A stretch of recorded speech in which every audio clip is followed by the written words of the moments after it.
ভাই এবং ব্রাদাররা কি অবস্থা, কেমন আছেন? আশা করি সকলেই ভালো খারাপ মিলায় দুনোটাই আছেন। আজকে আমি আপনাকে কি দেখাইতে পারি কোন তো ইতালির কি দেখতে চান? অনেক মানুষ কমেন্ট করে ভাই এটা দেখান ওইটা দেখান, এই গাছ দেখান ওই গাছ দেখান।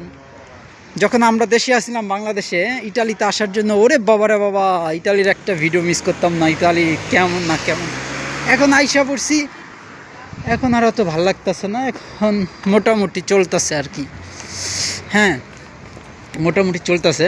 আর এটা কিন্তু একটা ট্রেন স্টেশন, এই যে এইটা ট্রেন স্টেশন, আর এইটা হচ্ছে বাস স্টেশন, বিশাল বড় ব্যারিশিয়া শহর। এই শহরের সবচেয়ে থেকে বড় যে স্টেশনগুলো, তার ভিতরে এইটা ইউজ দেখেন একটা বাস আয়া পড়ছে।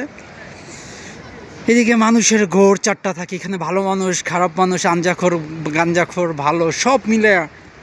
আর রাত হইলে এই জায়গায় দেখি কি ছিনতাইকারী বড় থাকে, রাত 10টা 11টা বাজলেই। ভিডিওটা কে কোথা থেকে দেখতেছেন কমেন্ট করে অবশ্যই জানাবেন যে আমি এটা থেকে দেখতেছি। প্রতিদিনের ইতালির খবর এবং আপডেট জানার জন্য অবশ্যই কমেন্ট করেন। আর আমি মূলত ব্লগ ভিডিও বানাই, কোনো ভিসা টাইপের কোনো ভিডিও বানাই না। আর ইতালির তথ্য নিয়ে যেগুলো বলি, যেগুলো সত্যি ইতালিতে হইতাছে বর্তমান সময়, তো এই আর কি। এখন আমার সাইকেল টানতে এখানে আমি যাই। ইতালিতে কিন্তু বেশ শীত পড়ে গেছে এই সময়। হ্যাঁ, প্রচুর শীত পড়ছে, প্রচুর, যা বলার বাহিরে। যাই হোক গাইজ, ভিডিওটা আপনারা লাইক কমেন্ট, তারপর আর কি আছে দেন একদম ঠাপা ভিডিওটাতে, কেমন? Okay guys, bye, take care.